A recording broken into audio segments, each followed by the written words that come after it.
بسم اللہ الرحمن الرحیم نحمد و نصلی علی رسولہ الکریم اما بعد 16ویں تراویح کا خلاصہ۔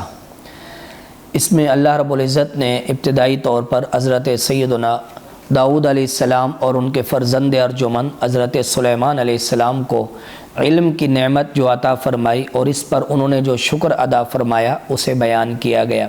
پھر حضرت سلیمان علیہ السلام کو ملنے والی نعمتیں بیان کی گئیں، اور پھر اس کے ساتھ ساتھ ایک وادی نمل یعنی چیونٹیوں کی وادی میں ان کا جو جانا ہوا، اور ایک چیونٹی نے اپنی چیونٹیوں کو اپنی بلوں میں جانے کا حکم دیا سلیمان علیہ السلام اور ان کے لشکر سے بچنے کے لیے، تو اس واقعہ کو بیان کیا گیا جسے حضرت سلیمان علیہ السلام نے سن کر اللہ رب العزت کا شکر ادا کیا اور اپنے والدین پر ہونے والی نعمتوں پر اللہ تعالیٰ کی حمد و ثنا کی۔ اس کے بعد آگے ہدہد پرندے کا واقعہ ہے جسے حضرت سلیمان علیہ السلام نے اپنی مجلس میں موجود نہ پا کر عذاب دینے اور سزا دینے کا اعلان فرمایا۔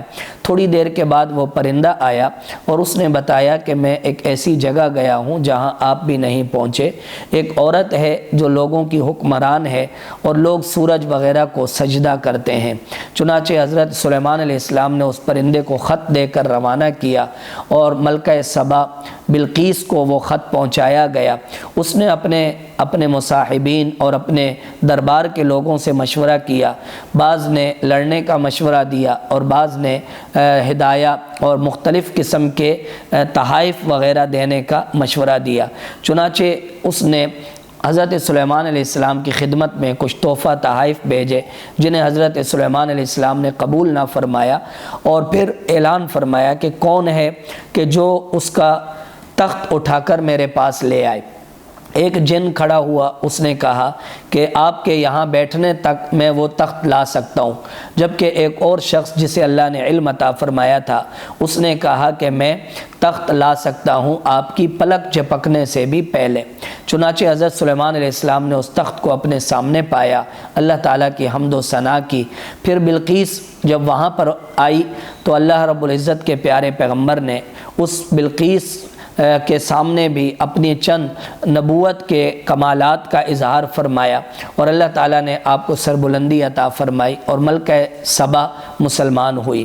اس کے بعد آگے جو ہے وہ اگلے رکوع میں اللہ تعالیٰ نے حضرت صالح علیہ السلام کی قوم کا واقعہ بیان فرمایا، اور ان کے قبیلے میں 9 جو شریر قسم کے افراد تھے جنہوں نے حضرت صالح علیہ السلام کو شہید کرنے کا پروگرام بنایا، اللہ رب العزت نے کیسے ان کی اس تدبیر کو ناکام کیا اسے بیان کیا گیا۔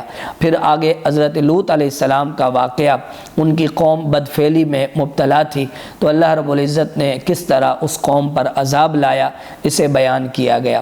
اس کے بعد 20ویں پارے کی ابتدا ہے۔ اس میں اللہ رب العزت نے اپنی توحید پر مختلف قسم کی نعمتوں کے ذریعے سے دلائل قائم فرمائے۔ اس زمین کو بنانا، اس کے اندر وسعت رکھنا، اس کے اندر پھل اناج غلہ وغیرہ پیدا کرنا، پھر ہر مشکل میں پھنسے ہوئے انسان کی دستگیری اور اس کی مدد کرنا، اور پھر مشکل اور پریشانی میں انسان جو اللہ تعالیٰ کو پکارتے ہیں اسے بیان کیا گیا۔ اس کے ساتھ اللہ تعالیٰ کے علم غیب کو بیان کیا گیا، اور جو لوگ کفار مشرکین انکار کیا کرتے تھے نبی علیہ الصلوۃ والسلام کا، آخرت کا، ان کی مذمت بیان کی گئی، قرآن کریم کی عظمت بیان کی گئی، اور پھر اس کے بعد بتلایا گیا قیامت سے پہلے ایک جانور ایسا نکلے گا کہ جو لوگوں سے کلام کرے گا، اور یہ قیامت کی ایک نشانی ہوگی۔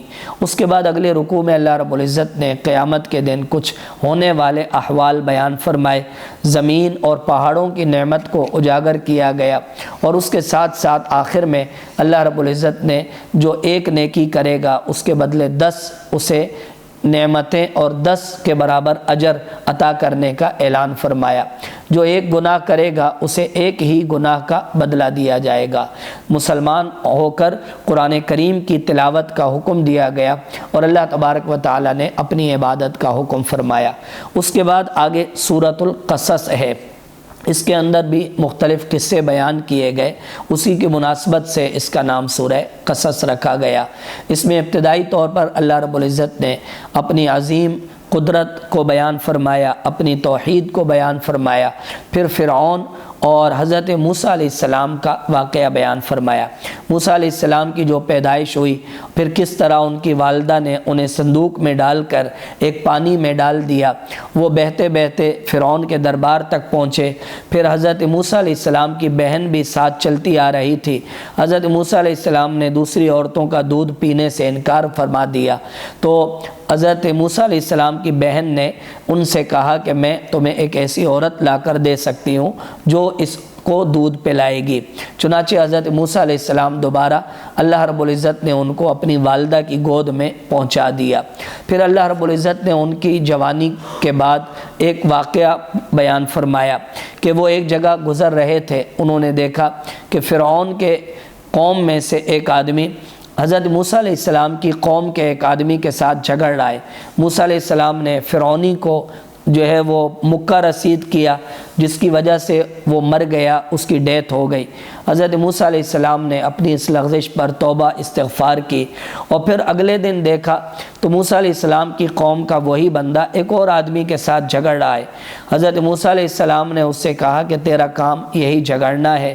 اب بچانے کے لیے جب آگے گئے تو اس نے سمجھا کہ آج مجھے ماریں گے، تو اس نے کل والا راز فاش کر دیا، جس پر حضرت موسیٰ علیہ السلام کو قتل کرنے کی تدبیر کی گئی، اور اللہ کے پیارے پیغمبر کو ایک شخص نے آ کر بتلایا کہ آپ کو قتل کرنے کی تدبیر ہو رہی ہے۔ چنانچہ حضرت موسیٰ علیہ السلام وہاں سے نکلے، آپ نے ہجرت فرمائی، مدین کے علاقے میں پہنچے جہاں شعیب علیہ السلام سے ملاقات ہوئی، اور وہاں آپ نے حضرت شعیب علیہ السلام کی بچیوں کو دیکھا کہ وہ جانوروں کو پانی پلانا چاہ رہی ہیں۔ آپ نے ان کے جانوروں کو پانی پلا دیا۔ انہوں نے گھر میں جا کر بتلایا، حضرت موسیٰ علیہ السلام کو بلایا گیا۔ بالآخر حضرت شعیب علیہ السلام کی ایک صاحبزادی کے ساتھ آپ نے 10 سال وہیں پر رہ کر خدمت کرنے اور وہیں پر رہ کر آپ نے ان کے ساتھ رہنے کے وعدے پر شادی فرما لی۔ جب 10 سال پورے ہو گئے، حضرت موسیٰ علیہ السلام وہاں سے روانہ ہوئے اپنی گھر والی کو ساتھ لے کر۔ رستے میں آپ کوہ طور کے پاس پہنچے تو آپ کو آگ نظر آئی۔ آپ نے اپنی گھر والی سے فرمایا کہ میں آگ لے کر آتا ہوں۔ جب وہاں پر گئے تو اللہ رب العزت نے آپ کو مخاطب فرمایا اور آپ کو نبوت سے سرفراز فرمایا۔ حضرت ہارون علیہ السلام کو ساتھ لے جانے کی آپ نے استدعا کی، چنانچہ اللہ تعالیٰ نے ہارون علیہ السلام کو بھی آپ کی معیت عطا فرمائی۔ حضرت موسیٰ علیہ السلام فرعون کے دربار میں پہنچے۔ فرعون اور اس کے درباریوں نے اور اس کی قوم نے جس طرح حضرت موسیٰ علیہ السلام کو جھٹلایا اور بالآخر ان پر جو عذاب آیا اسے اللہ رب العزت نے بیان فرمایا۔ اس کے بعد آگے اللہ رب العزت نے حضرت موسیٰ علیہ السلام کا کوہ طور کی طرف جانا، اور پھر اس کے بعد نبی علیہ الصلاۃ والسلام کی عظمت، فضیلت اور اس قرآن کریم کی عظمت، اس کا معجزہ ہونا بیان فرمایا۔ اور آگے اللہ رب العزت نے ایمان والوں کی شان بیان فرمائی کہ جو اس کتاب پر ایمان رکھتے ہیں اور وہ نماز قائم کرتے ہیں اور وہ لوگ اچھائی کہ برائی کا بدلہ اچھائی کے ساتھ دیتے ہیں۔ اور اس کے ساتھ ساتھ اللہ رب العزت نے اپنی چند قدرت کی نشانیاں بیان فرمائی۔ نبی علیہ السلام کو بتایا گیا کہ ہدایت دینا اللہ کے اختیار میں ہے، آپ جسے چاہیں ہدایت نہیں دے سکتے۔ پھر ہلاک شدہ چند بستیوں کی طرف اشارہ کیا گیا، اور پھر اللہ رب العزت نے قیامت کے دن ہونے والا کفار کا اپنے معبودان کے ساتھ مکالمہ بیان فرمایا، اپنی قدرت کاملہ کو بیان فرمایا، اپنی عظیم صفات اجاگر فرمائی۔ رات اور دن کی جو نعمت اللہ تعالیٰ نے عطا فرمائی، رات کو اللہ تعالیٰ نے سکون کے لیے بنایا، دن کو جو کاروبار اور روزی کمانے کے لیے بنایا، اس بات کو بیان کیا گیا۔ اس سے اگلے رکوع میں اللہ رب العزت نے حضرت موسیٰ علیہ السلام کی قوم کے ایک فرد یعنی قارون کے واقعہ کو بیان فرمایا۔ یہ بڑا مالدار شخص تھا جس کی خزانوں کی چابیاں ایک بہت بڑی جماعت اٹھایا کرتی تھی۔ اسے جب اللہ تعالیٰ کے نام پہ خرچ کرنے کو کہا گیا تو اس نے کہا کہ یہ تو میں نے اپنے ہنر سے کمایا ہے، میں کیسے اللہ کے نام پہ خرچ کروں۔ چنانچہ اس کو مال سمیت زمین میں دفن کر دیا گیا، اور جو لوگ اس جیسا بننے کی تمنا کر رہے تھے تو وہ پھر کف افسوس ملنے لگے اور وہ افسوس کا اظہار کرنے لگے۔ اس بات کو بیان کیا گیا۔ پھر اللہ رب العزت نے بتلایا کہ اچھا انجام تقوی والوں کے لیے ہے، اچھی اور نیکی کرنے والوں کے لیے 10 کے برابر اجر دیا جائے گا، جو گناہ کرے گا ایک ہی بدلہ دیا جائے گا۔ پھر قرآن کریم کی عظمت بیان کی گئی، نبی علیہ الصلاۃ والسلام کو شرک سے منع فرمایا گیا اور اللہ رب العزت کی وحدانیت کو اجاگر کیا گیا۔ اس کے بعد آگے سورہ عنکبوت ہے۔ عنکبوت کے معنی مکڑی کے ہوتے ہیں۔ ایک آیت مبارکہ میں معبودان باطلہ کو مکڑی کے ساتھ تشبیہ دی گئی، اس کے گھر کے ساتھ تشبیہ دی گئی، تو اس کی مناسبت سے پوری سورت کا نام سورہ عنکبوت ہے۔ ابتدائی طور پر اللہ رب العزت نے اہل ایمان کو اس میں بتلایا کہ جو ایمان لاتے ہیں ان پر آزمائشیں ضرور آئیں گی۔ اللہ تعالیٰ ایمان والوں کو آزماتے ہیں اور انہیں آزمائش میں مبتلا کرتے ہیں۔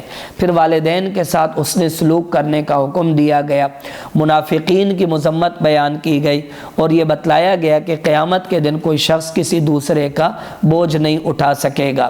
پھر حضرت نوح علیہ السلام کا واقعہ اشارتاً بیان کیا گیا، حضرت ابراہیم علیہ السلام کا واقعہ بیان کیا گیا۔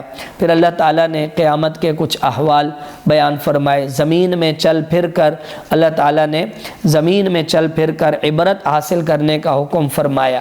اس سے آگے حضرت ابراہیم علیہ السلام کے بارے میں ان کی قوم نے جو انہیں جلانے کے لیے جو انہوں نے کام کیا اور جلانے کی انہوں نے کوشش کی، تو اسے اللہ رب العزت نے بیان فرمایا۔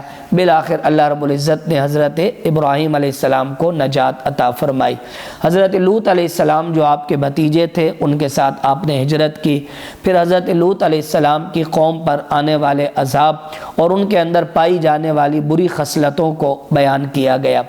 آخری رکوع میں اللہ تبارک و تعالی نے حضرت شعیب علیہ السلام کا واقعہ بیان فرمایا، اور پھر اس کے ساتھ اس کے علاوہ فرعون، حامان، قارون اور دیگر ہلاک ہونے والی قوموں کی طرف اشارہ کیا گیا۔